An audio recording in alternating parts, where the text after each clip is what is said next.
Are you ready for some cozy Christmas books? I know I am. Today I'm going to share with you 12 cozy Christmas books, most of them mysteries, and I think you're going to love them. Quite a diverse array of books here. Some traditional small town cozy mysteries, some contemporary Knives Out style fun mysteries. Then we've got a couple of historical cozies set in England with two male protagonists, one of them 75 years old. There's an interactive puzzle type mystery. I've got lighthearted cozies, edgier cozies, some with some paranormal elements, and others with romance woven throughout the story. In fact, while 10 of these books are cozy mysteries, 2 of them are cozy romances. And even though all these books are quite different in some ways, they're very much the same in one particular way, and that is that they're set during a very special time of year, Christmas, with all of the music and decor, the baking, the traditions, and of course, family. In one way or another, there's family at the center of all these books. Hi, I'm Kim, and this is An Oasis of Books. And I've been missing for almost 2 weeks because I've had a horrible cold, but I'm back today, and I think the coughing and sneezing are gone, so we should be okay. And, well, I'm excited to share these books with you. They're in no particular order. Almost all of them are available on Kindle Unlimited, and several are available to purchase digitally for only 99 cents. I found many of them at my library or through Libby, the online library most of us anyway, access. So you should be able definitely to get your hands on some of these to enjoy throughout the wonderful month of December. Or, like me, you can get a head start here in November. Now, as I mentioned earlier, there's a wide variety in styles and characters and settings here. But I did want to make sure these books measured up in the sense that they're written well and in a cozy way, and that they focus on the Christmas season. So I did read at least several chapters from each of these 12 books before recommending them here. And some of them I couldn't stop reading, so I've actually finished them already. So yeah, I can highly recommend them, although it's not likely that every one of them will appeal to every one of you because, different tastes, and these have different emphases. And so if you're like me, they will, because I do like all 12 of them. So let's hope for that. Okay, the first book I have for you is The 12 Murders of Christmas, subtitle being The Ultimate Killer Puzzle Book. This is by Sarah Dunnakey. Let me tell you about it. The perfect Christmas gift for the armchair detective. This has been described as Agatha Christie mixed with Myrtle. So we have 12 murderous mysteries to read, 20 perplexing puzzles to solve, 1 mystifying murder to unravel.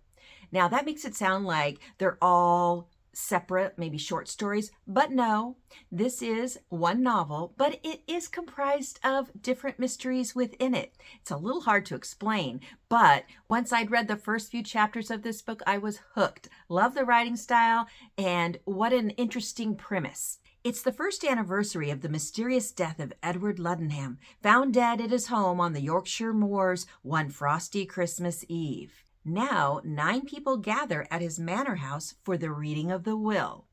Each has their own motivations for coming: curiosity, duty, desperation, and greed. They have been instructed to bring a festive mystery story to share. But all you need is a pencil. Safe from the biting cold and the relentless snowfall outside, settle in with your favorite drink in hand as the storytelling begins. But you'll need to keep your wits about you, for among those present is Edward's killer. Can you solve the puzzles and unmask the murderer before they strike again?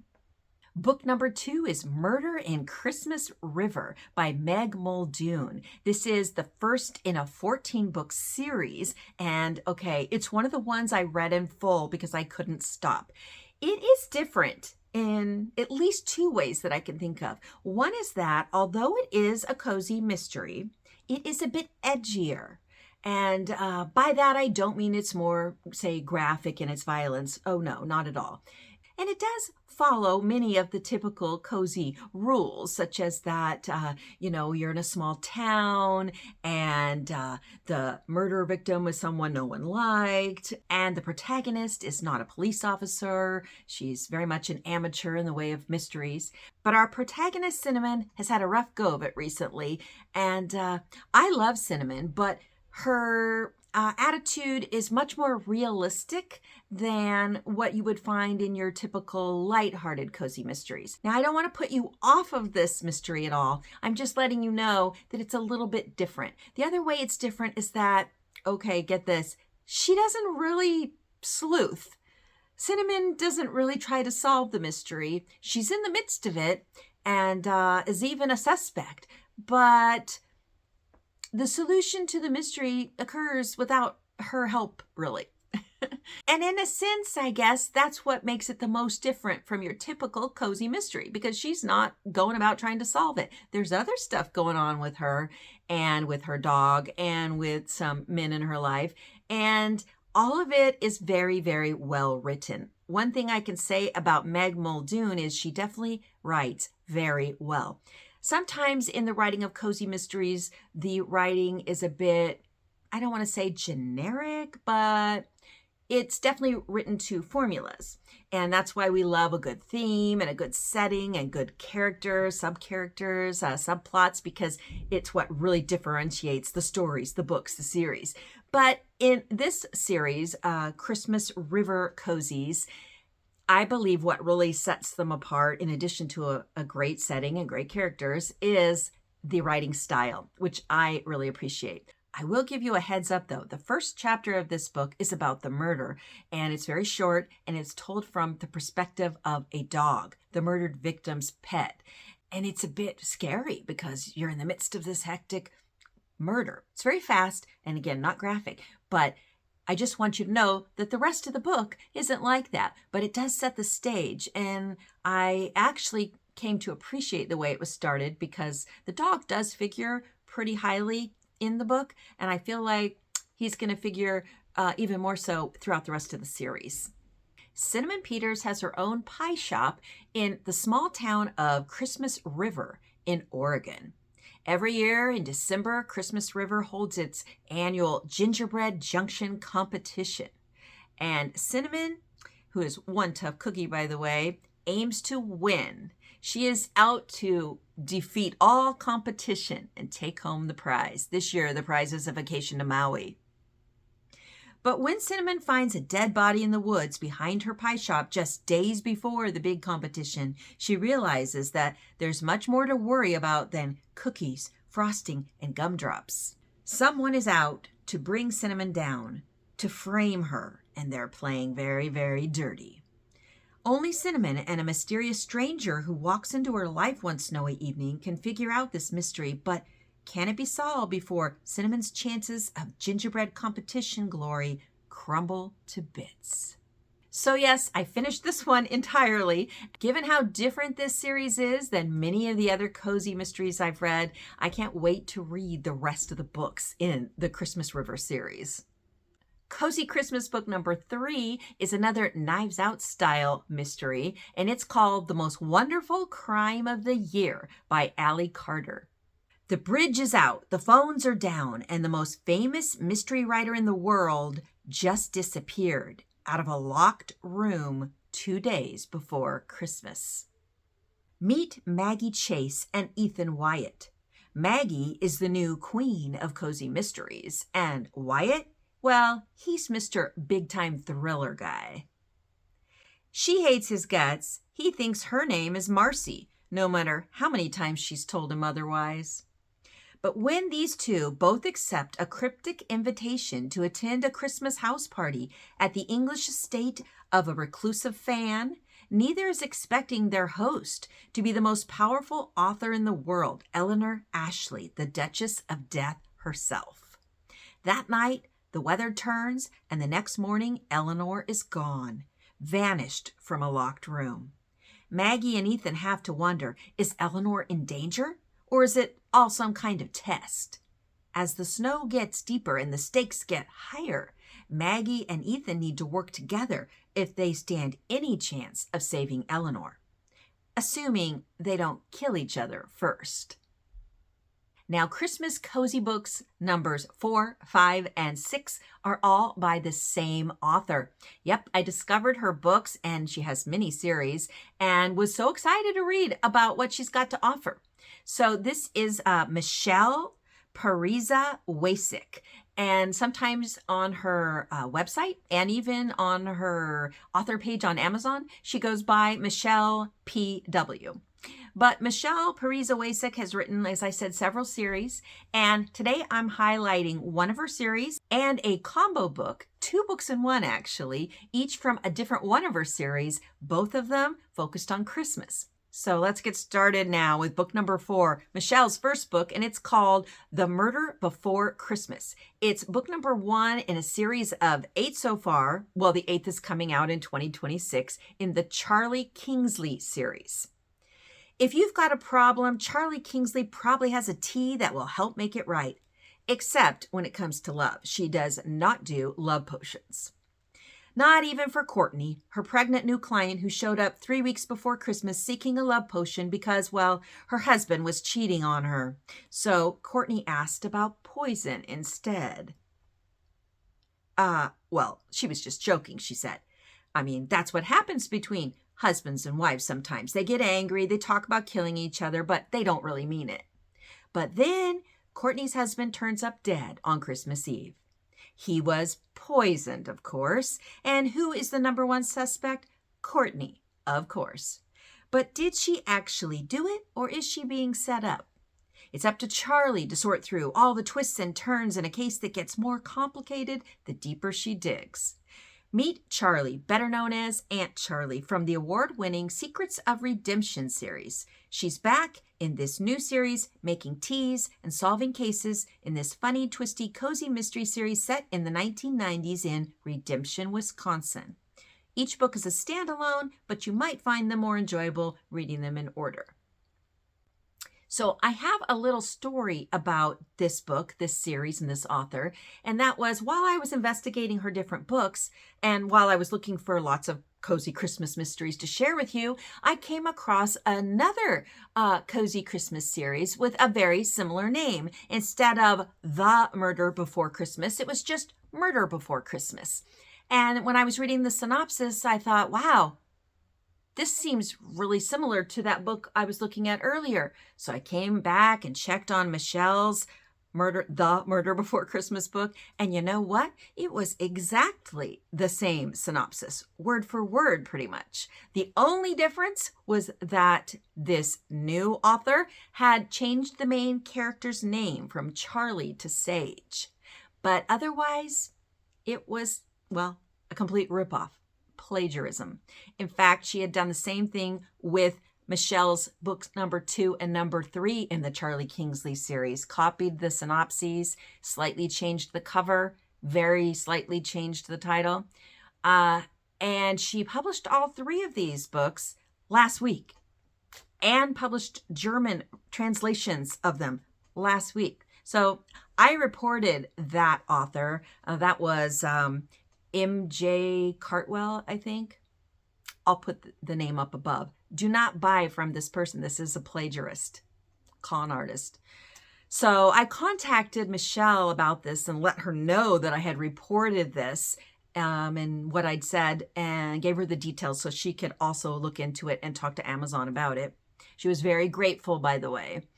And she told me that this book I've just described to you, The Murder Before Christmas, was actually the very first book she ever published and the first Christmas book she did. And that she's learned since then that those people who love cozy Christmas mysteries really like a lot of Christmas in the book. And so she feels like she didn't put enough Christmas into that one, maybe. So she has written some other Christmas mysteries since then where she's piled on a lot more Christmas elements. And so I told her I would be sure to check them out too.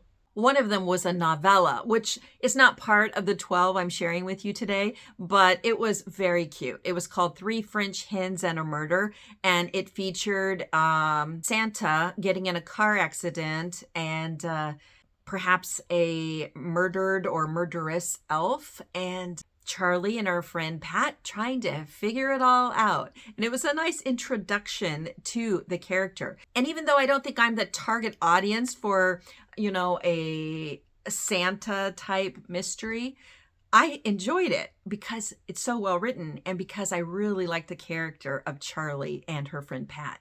So when I started the Murder Before Christmas book and read the first few chapters, it was very nice to get back to those characters. And I realized, yeah, I'm going to really like this author.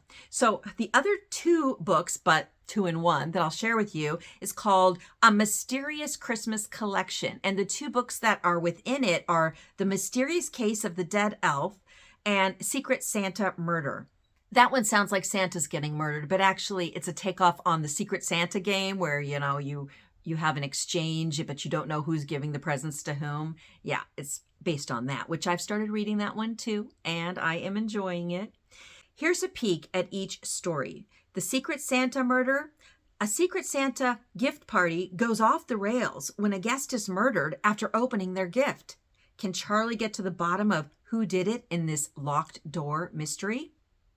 And in The Mysterious Case of the Dead Elf, Emily and the gang take on a case to help a young mother get over her childhood Christmas trauma.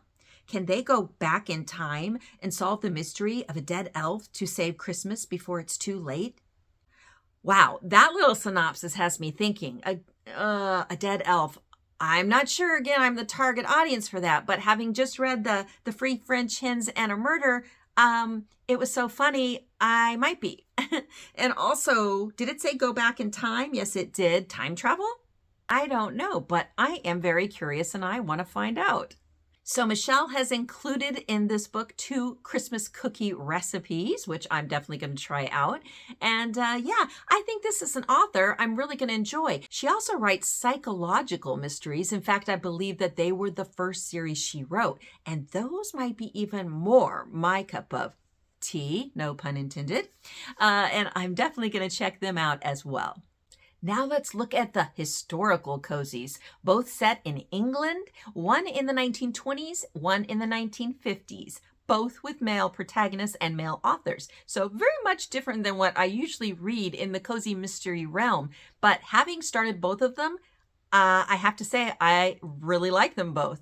The first one is from the Lord Edgington Investigates series, set in the 1920s. There are 15 books in this series so far, and this book, the one set at Christmas time, is book number 4, and it's called The Mystery of Mistletoe Hall. And it does say you can read this as a standalone. It doesn't have to be read in order. And having read about half of the book so far, I agree. I did not feel lost at all in starting this book.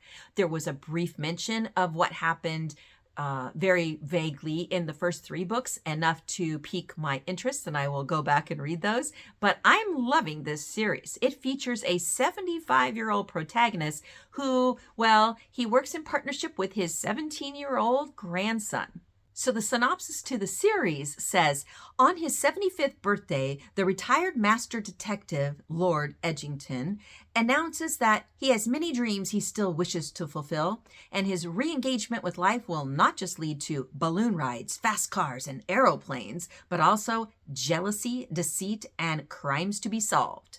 Part Sherlock Holmes, part Hercule Poirot, Edgington is a detective with style, wit, and wisdom all his own. Book number 4, this is what it's about. The Mystery of Mistletoe Hall. 8 strangers are trapped in a deserted manor house as the snow falls, the body count rises, and the Christmas tree still needs decorating. England, 1925, when Lord Edgington receives an invitation to spend the Christmas holiday with an old colleague from the police, he expects fine food, good conversation, and the warmth of a roaring fire. But on arriving at Mistletoe Hall with his family, they discover the house is deserted and no explanation for where their host or his servants could be. As more guests appear, the master detective begins to question what could connect the disparate group of newcomers: a teacher, a comedian, a thief, a sportsman, a singer, a policeman, and a racing car driver. Will all have their roles to play when a killer crashes the party. Cut off from the outside world by the worsening weather, and with bodies piling up, Lord Edgington must rely on his wits, his years of experience, and the help of his bumbling grandson Christopher in order to solve the mystery of Mistletoe Hall. So as I've said, I've read about half of this mystery so far, and I'm loving it. Now, Cozy Christmas book number 8, I actually picked up just a few days ago at Barnes & Noble. I was in the cafe getting a treat, a peppermint mocha frappuccino with almond milk. It was so good. And right there by the cash register, they had a pile of these mysteries for $5 only, and I could not resist once I read the synopsis. This is Murder at Holly House by Denzil Meyrick. So this mystery features a 38-year-old English police inspector, Grasby, as the protagonist. It's set in 1952, which I haven't read many, if any, cozy mysteries or classic mysteries set at that time period. And I've read several chapters, and I really like it. Very different voice than you get in most of your mysteries, even in most historical cozies. And yeah, very interesting. Let me read you the synopsis. Yorkshire, 1952. Christmas is fast approaching when a dead stranger is found lodged up the chimney of Holly House in the snow-covered village of Elderby. Is he a simple thief or a would-be killer? Inspector Frank Grasby is ordered to investigate. But, as is often the way for him, things do not go according to plan. When the local doctor's husband is murdered, Grasby begins to realize that everyone in Elderby is hiding something. And if he can't uncover the truth soon, the whole country will pay a dreadful price. So again, really loving this inspector who is apparently pretty good at solving crimes, solving mysteries, but often bumbles his way around and makes kind of troublesome mistakes, let's say. And so gets sent off to the countryside from the city as sort of a punishment while things settle down from his most recent mistake. And he stumbles into a huge mystery that only he can solve. All right, I've got 2 Christmas cozy mysteries left and 2 Christmas cozy romances. Now, the 2 mysteries left are very different. The first is a traditional lighthearted cozy mystery. I mean, you know, if a book can be considered lighthearted when there's murder involved. This one is The Worst Noel by Amy Reade. It's book number 1 in a, so far, 7-book series called the Juniper Junction Cozy Holiday Mysteries. And it features protagonist jeweler Lily Carlson. When Lily opens her shop on Black Friday, she's ready to deck the halls and ring up sales. Instead, she finds a crime scene and a corpse. Before you can say naughty or nice, another murder shocks the small town. And this time, the whispers of suspicion swirling faster than snowflakes in a blizzard are squarely aimed at Lily. Is it simply a coincidence that her ex-husband is back in town? Or is there more to his sudden reappearance than meets the eye? With the police circling and danger creeping closer, Lily must untangle a web of secrets before the killer strikes again. Because if she doesn't find the truth soon, this Christmas could be her last. And as with a lot of cozy mysteries, there are recipes included in this book. Cozy Christmas book number 10 is a paranormal cozy mystery. Now, I don't read a ton of paranormal cozy mysteries, but I do have some that I've really enjoyed, so I'm always open to trying them. Now, the Christmas book in this series is book number 3. And so I thought, I always like to check, is it a standalone or should I really read books number 1 and 2 first? So I tried book number 1, give it a few chapters. And 2 things became very clear to me when I read the first several chapters of book number 1. One is that This writer is one of the best I've ever read when it comes to describing a setting and making you feel like you're there and really enjoying everything around you as far as nature goes, as far as, decor, just everything that you experience through your senses. This writer is so good at making that come alive. Yeah. Okay. The second thing I noticed is this series might be the wrong type of paranormal for me, but I wasn't willing to make judgment that fast. I decided I'm going to skip ahead now and read the first several chapters in book number 3, the Christmas one, and then see what I think. And I'm glad I did that because I've changed my mind. Okay, so what series am I talking about? It's the Brickstone Paranormal Mysteries by E.K. Cozy. And book number 3, the Christmas one in this mystery series, is Cyanide Night, Holy Night. Yes, Cozy Mysteries and their puns. Cyanide Night, Holy Night. All right, so as I said, when I first started reading the first book, I thought, not sure I can handle this element of paranormal. And what was that? A talking dog. Okay, so I'm not one for talking animals, but I have to say there's an exception to that. I read a series back in the early summer that blew me away. I loved it so much. It was so much fun. I couldn't stop turning the pages. I couldn't stop going on to the next book. And we're talking about really long books. And it's a genre I never heard of before. I know nothing about this, and I never would have thought I would have liked it, ever. Especially because it features a talking cat. But guess what? I loved the series, I love the writing, and I love the talking cat, Princess Donut. Yes, we're talking about the Dungeon Crawler Carl series in the literary RPG genre.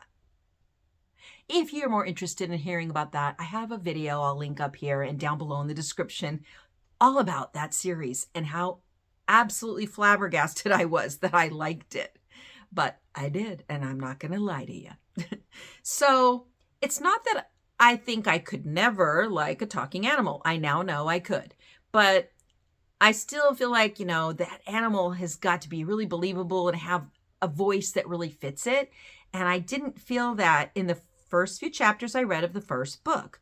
But the writing style otherwise, both the descriptions and the setting, like I said, and the vocation of the protagonist, she's a historian, which really grabbed me. I've never read another series where the protagonist is a historian. And so, that was just like right up my alley. And so that's why I gave it another chance. And I will say that in book number 3, Cyanide Night, Holy Night, I liked the talking dog a lot better. I felt like in the chapters I read, 1 through 5, I believe, the voice coming from the dog, who is a pug, actually fit the pug.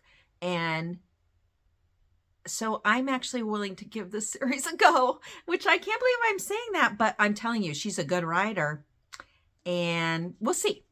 I'm still not sure. This, though, would be the perfect series for people that love paranormal mysteries and are totally fine with talking animals. But even if you're not, if you have some curiosity about this writer, this protagonist, this setting, I would say give it a try. So what is this book all about anyway? A Christmas Eve murder and a historian snowed in with a killer. Historian Olivia Corbin expected elegance and eggnog when she agreed to document the opening of a century-old time capsule at the prestigious Hawthorne estate on Christmas Eve. Instead, she snowed in with a house full of suspects after the family patriarch is found poisoned. Stranded by a blizzard in a mansion brimming with secrets, Olivia must rely on her keen intellect, her unpredictable psychic flashes, and her 2 companions, her girlfriend Vivian and her talking dog Maudine. But the deeper Olivia digs, the more confused she becomes. The clues point to long-buried betrayals, stolen fortunes, and a suspicious death that might not have been an accident after all. As holiday cheer clashes with family secrets and a killer who may strike again, Olivia races to untangle the mystery before Christmas morning arrives. Now, this series is said to be very funny, very witty, and full of that supernatural element so many readers love. And I can tell you, I'm definitely intrigued with the writing. Now we get to Christmas Cozy Books 11 and 12, the romances. Last year for Christmas, I read a couple of Sarah Morgan's Christmas romances, and they were very sweet, very good. And I also read this wonderful book by Jenny Colgan, The Christmas Bookshop. I just loved this book. Very, very interesting, set in Scotland, and just quirky and fun and romantic in a very old-fashioned and yet modern way. It's hard to describe, but yeah, I really loved it. So, these were both good. These authors, very good Christmas romances. But today I have something a little different for you. Now, as with the mysteries, I did read several chapters of each of these two books, and I'm definitely going back to finish them, which is saying something because I'm not a romance reader. If you look back at the over 100 books I've already read in 2025, very few are romances, like probably less than 5, maybe even less than 2 or 3. But I am going to read these two because I really enjoyed the premise and the writing style that I found in the beginning chapters of both of these books. Both of these books happen to be in 4-book series. Well, so far 4 books, and both of them are book number 1. The first is the Chestnut Cove Christmas series, and book number 1 is The Mistletoe House. This series is by Mia Kent. After losing her job, her fiance, and her home in one fell swoop, Natalie Belmont leaves the city without a plan and without a working car. Suddenly stranded on the snowy backroads of the Blue Ridge Mountains, Natalie only needs a place to stay for the night. But the charming and incredibly persuasive innkeeper at the Mistletoe House has something much more festive in mind. Now cast as one of Santa's helpers in the tiny town of Chestnut Cove, Natalie is thrust into a Christmas wonderland brought to life, complete with a magical workshop, a snow-dusted sleigh, and even a real-life reindeer. For some people, this might be a dream come true. However, Natalie has a problem, and it's a big one. After a holiday tragedy upended her childhood, she has never had the Christmas spirit. But Chestnut Cove has a way of making miracles happen, and maybe a warm and welcoming community, a 100-foot Christmas tree, and a small-town doctor with a heart of gold can change Natalie's mind and help her discover that the life she's always dreamed of might be found in the most unexpected of places. So, a typical premise maybe, but again, I found the writing and the character of Natalie just in the first few chapters to be very compelling and very relaxing and very Christmassy. So yeah, I'm going to read it. Maybe you should too.